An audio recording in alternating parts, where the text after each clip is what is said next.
Азыркы учурда мени чисто мына карапайым кыргыз эли колдойт. Он назвал по-моему, это цирк назвал. Да? Тогда он здесь клон, вот сидишь. Азыр спортсмендердин оңой. Мисалы, иногда кыргыздардан таштап коет да вызывчы. Зачем кыргыз менен кыргыз урушканда эмне толк? Түшүнбөйм.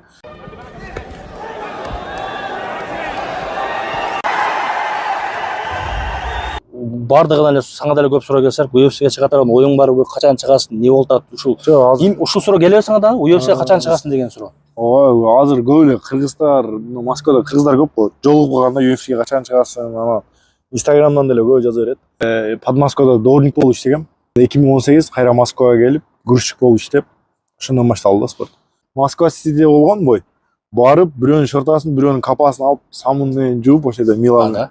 Ошем чыккан күндөр болгон да. Мисалы, спорттон акча табам деген ой келген эмес да. Мен чисто өзүм хобби кылып мындай кызыккам. Каждый чыкканда биринчи место, постоянно биринчи местаны алып баштадым. Греплингден тренировка кылган эмесмин.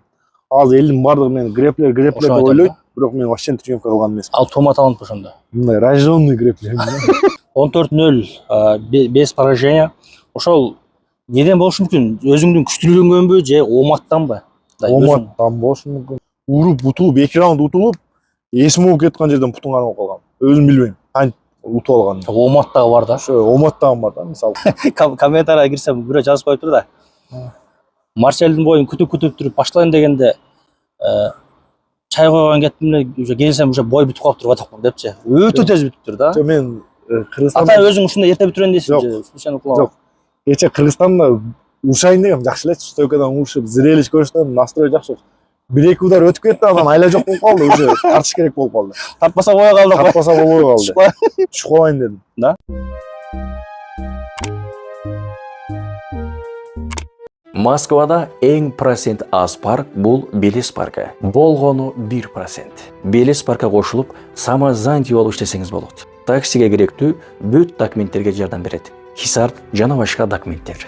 Азыркы учурда Белес парк электронный путеводительдерди берип жатат. Бардыгы официалдуу. Коркпостон алсаңыздар болот, юристтер менен чогуу иштешип жатат. Андыктан барыңыздар Белес паркка кошулуп иштесеңиздер болот. Эң ишеничтүү жана проценти болгону 1%. Ассаламу алейкум туугандар. Амансыздарбы? Барыңыздардын өзүмдүн YouTube каналымдан көрүп жатканымдан кубанычтамын. Туугандар, барыңыздарга чоң салам. Ассаламу алейкум.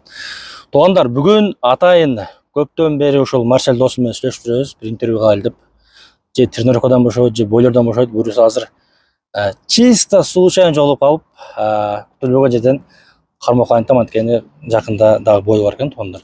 Ассаламу алейкум досум. Алейкум Кандайсың? Амансыңбы? Жакшы. Марселдин Чисто тамактанган келип эле жолугуп калып, интервью кылайлы деп. Марсель досум, менин да YouTube каналымда, Инстаграмда өтө көп сенин көрөрмандарың бар. Ушул эфирдин башында ушул сени колдогон кыргыз элибиз менен, акелер менен, инилер менен бир учурашып алсаң болот. Ассаламу алейкум кыргыз элим. Азыркы учурда мени чисто мына карапайым кыргыз эли колдойт. Карапайым мындай өзүбүздүн кыргыз эли колдойт. Канчалык көп кыргыз эли колдосо, мисалы, ошончо биздин мындай гонорарлар көтөрүлүп, лигалардан көп бой берет. Ошондуктан кыргыз элиме чоң рахмат.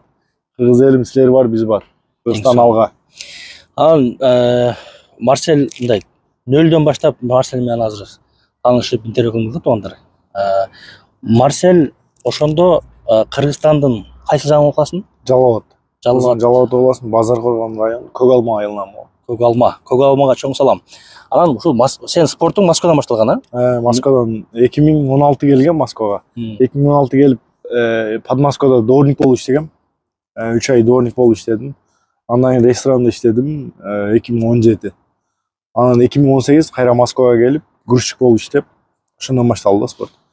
Грузчик. 2018ден башталды ошондо. 2018-2019дан башталды да. Ошо спортко башталды, ал неме качан ушул айлык жумуштан уже жештирип, толкка спорт менен болуп калды? 2020 ушундай болуп баштады. 2020, 2000 почти 4 жыл болуп калды да, жумуш кыла элегимчи. Да. Айлык иште элексиң. Айлык ишке иште элекмин, бирок ошо моменттерде жүрдүм, мен тренировка кылып аттым, орустар мени кое берип, Марсель ушундай спортсменсиң деп, начальниктер кое берет эле меничи.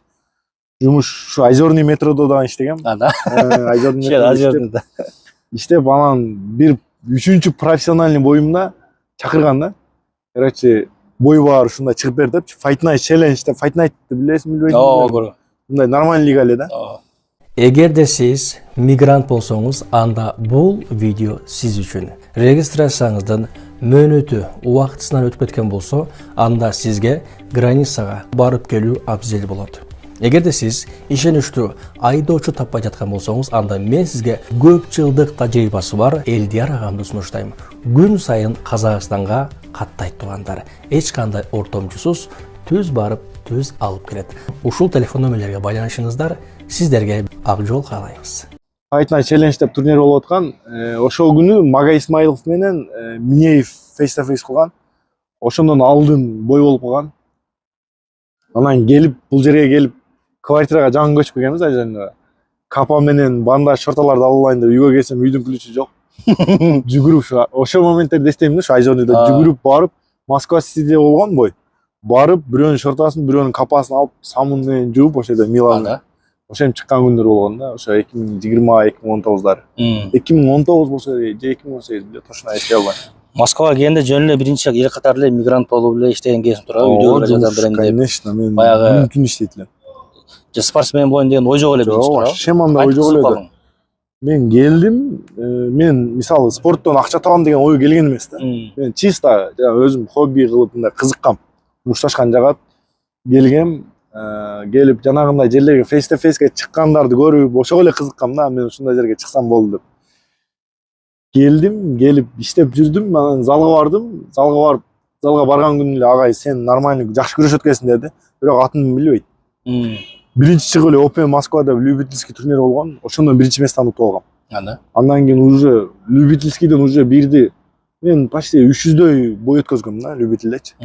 Каждый чыкканда биринчи место, постоянно биринчи местаны алып, иногда экинчи место болуп калат, иногда 3 болуп калат, бирок мындай очкодон 1 балл, 2 балл ошентип утулам. Анан айтышканда ошол моментте талант бар экен, чыксаң болот депчи. Анан кийин профко өттүм. Профтон кийин эле ППМ башталды. Ага чейин Наши дела деген лига бар, азыр UFC'нин байестери урушат ал жердечи. UFC'ден чыгып келген байестер ошол жерде урушат. Эң чоң гонорарларды берет. Ошого келип Наши деланын лига президент айтты, мен жаңы лига ачтым, ушундай ППМ болот. Ошондо уруш бер деди. Всё. Биринчи ППМ ошондо башталган. Бекер эле. Жок, 20+20 берген. 40 000 рубльга. Жок.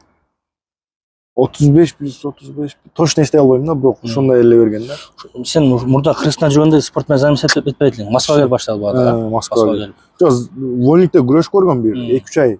Андан чыгып эле тренировка кылбай эле 2-3 алып калгам да. Спортко келгенде биринчи ошол неме күрөш жактан баштагансыңбы ошо? Биринчи эле киргенде күрөш көргөнсүңбү? Аз көбүнчө бияктабы? Жок, ММАда.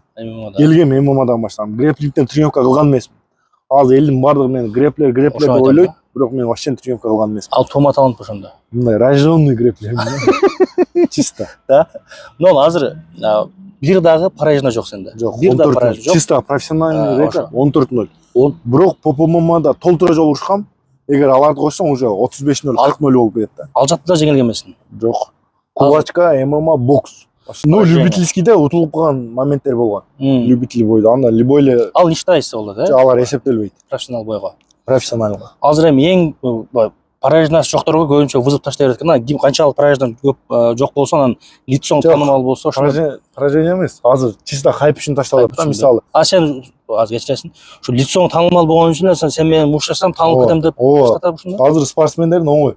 Мисалы, иногда кыргыздардан таштап калат да вызовчу. Зачем кыргыз менен кыргыз урушканда эмне толк? Түшүнбөйм. Мен мисалы азыр мен же байдын баласы эмес, же жанагындай таанышым күчтүү эмес да. Мага лигалар акча төлөп берет, мен чыгып урушам. Мисалы, бизде азыр Кыргызстанда хардкорду мындай деп ойлоп калышкан да, бирок хардкор именно кыргыздарга несерьезный мамиле кылат. Кыргыздардын байстерине мындай. Ачык айтканда, көптөгөн мисалы ачык эле айтайын, Самат, Абдрахман, Барс ошолор хардкордо урушат. Эң акырында кыргыздардын гонорарларын берет. 3 ай, 4 айлап кармап коет. Мен мисалы жана немеде урушкан гонорарымды аны эле алып Казакстанда. Мен мисалы азыр номадда урушам, бойго барам, алдын ала алам. Жарымын алам, мисалы. 1 миллион деп, например айтайын, деп койсо 500 000 алдын ала берет мынакей деп.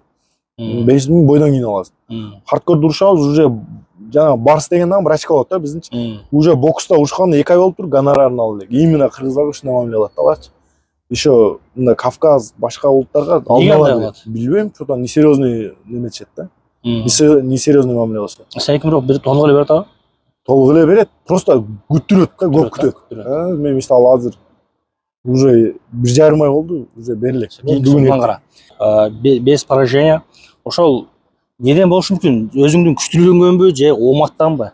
Оматтан болушу мүмкүн, билбейм. Полный бойдо аракет кылам да мен, мисалы. Иногда соперниктерим күчтүү болуп калат, случайно утуп кете берем. Случайно мында. Мен биринчи хардкорду урушканда Григорий Билаев деп күчтүү балам урушкам. Уруп, утулуп, 2 раунд утулуп, эсим болуп кеткан жерден бутун кармап калгам. Өзүм билбейм. Кантип утуп алганын. Оматтагы бар да. Ошо оматтагы бар да. Мисалы, Кудай берем десе, берет. Ооба. Акыркы боюң боюнчачы, ошол мындай комментарийге кирсем бирөө жазып коюптур да. Марселдин боюн күтүп туруп башталайын дегенде чай койгон кеттим эле, уже келсем уже бой бүтүп калыптыр атак депчи. Өтө тез бүтүптүр да. Жок, мен Кыргызстанда ата өзүң ушундай эрте бүтүрөйүн дейсиңби? Случайно кулап. Жок. Кече Кыргызстанда урушайын дегем, жакшы элечи. Стойкадан урушуп, зрелищ көрүштөн настрой жакшы. 1-2 удар өтүп кетти, анан айла жок болуп калды, уже тартыш керек болуп калды. Тартпаса кое калды. Тартпаса болбой калды. Түшүп калайын дедим. Да, ошондой болот да. 1-2 удар өтүп кетти да. Бирок мындай со стороны билинген жок. Өзүңө билинет. Өзүмө билинет да. До конца мушашканда түшүп калышы мүмкүн беле? Может, да. Түшүп калып утулуп калышы мүмкүн да. Ошондой жактарына да карайсың. Анан немеге Дона Уайтка дагы англисче сүйлөп кайрылуу кылдың го. Сен ошодон мурда негизи даярданыпсың да. Даярданып Самат Кыргыз деле көрүп калдык го историясынан, Инстаграмданчы. Ошондо утам, анан сүйлөйм деп мына өзүңө уверенный болосуң. Утуп калсаң сүйлөбөй элең да тура. Утам деп сүйлөгөм да. Ошо да. Уверенный болуп чыгасың да, буюрса ниет кылып. Даярданганбыз да, короче, анда Бойго даярданганбыз. Бойго даярданганбыз. Саматтан өзү Ошто Самат.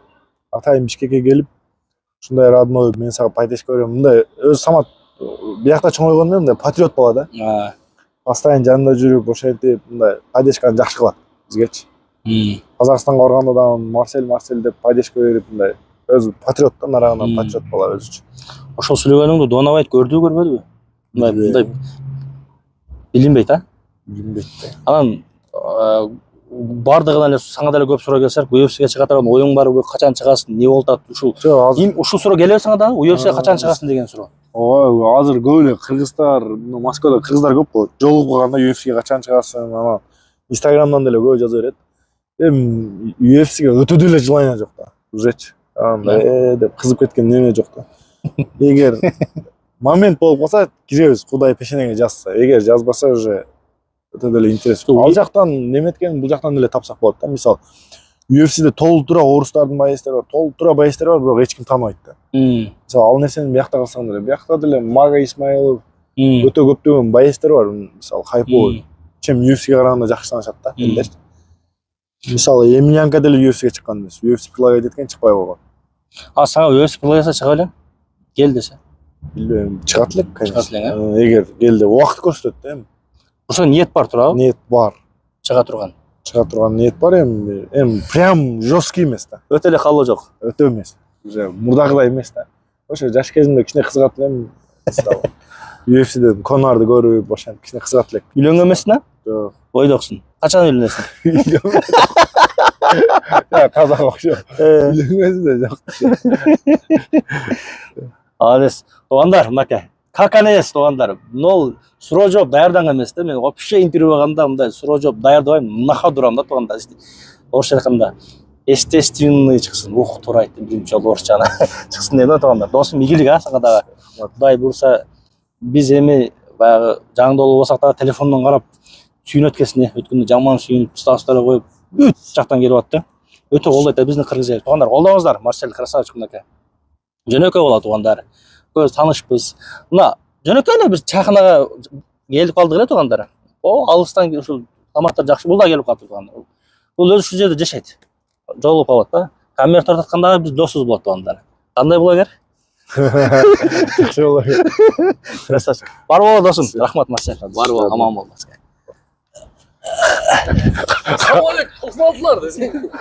Урматтуу Москва шаарынан мекендештер, эгерде мыкты стоматолог изеп аткан болсоңуздар, анда баарыңызга Курманбек агабызды сунуштайбыз. Туугандар, өзүм ар дайым ушул жерге келип тиштериме кам көрөм. Туугандар, баарыңыздар келиңиздер. Эгерде YouTube каналдан мен атыман келсеңиздер, баарыңыздарга өтө сонун скидка алып берет. Туугандар, метро электрозаводска жайгашкан. Түбүндө телефон номерлерге жазып, адрес сурап, тактап, бош күнүнө келе бериңиздер, туугандар.